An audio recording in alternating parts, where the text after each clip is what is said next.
কাউকে দোষারোপ করছি না, কিন্তু আমি বিশ্ববিদ্যালয় প্রশাসন এবং সকলে এই শাহবাগ থানা সহ সকলের কাছে আমি আর্জি জানাই যেন আর কারো ভাইয়ের বুক যেন খালি না হয়।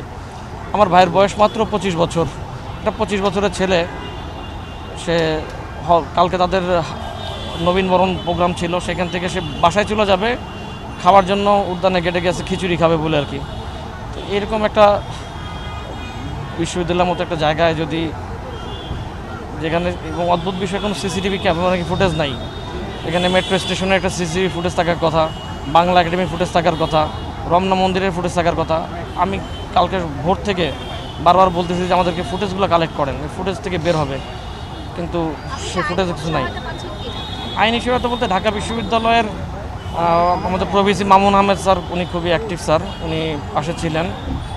SM হলের প্রভোস্ট আরেক মামুন স্যার, উনিও বেশ সাথে ছিলেন আর কি। ভিসি স্যার একবার আসছিলেন শুনছি, আমি তখন ভিতরে ছিলাম, খেয়াল করি নাই, কিন্তু সম্ভবত বিক্ষুব্ধ ছাত্র জনতা বলতে স্যারকে ঢুকতে দেয় নাই, যে কোনো স্যারের সাথে আমার দেখা হয় নাই। আর আইনি সহায়তা বলতে আমার ছোটো ভাই, আমার মেজো ভাই সৈকত, ও একটা মামলা দায়ের করছে।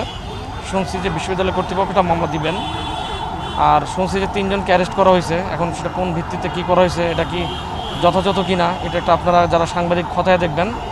আমরা চাই না যে কোনো নিরপরাধকে যেন আমার ভাইয়ের মামলা যেন ফাঁসানো না হয়, আবার কোনো অপরাধী যেন পান না পায়, এটা আপনারা সাংবাদিকরা নিশ্চিত করবেন। ধন্যবাদ। না না, ওর বাবা আসছে, ওর ভাবি ভাইরা সবাই আসছে, এদিকে আছে ওরা।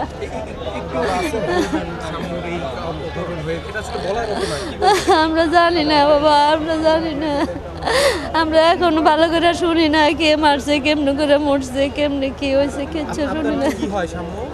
আমার ভাগ্নে, আমার ভাগ্নে, মানে বোনের ছেলে। জি জি।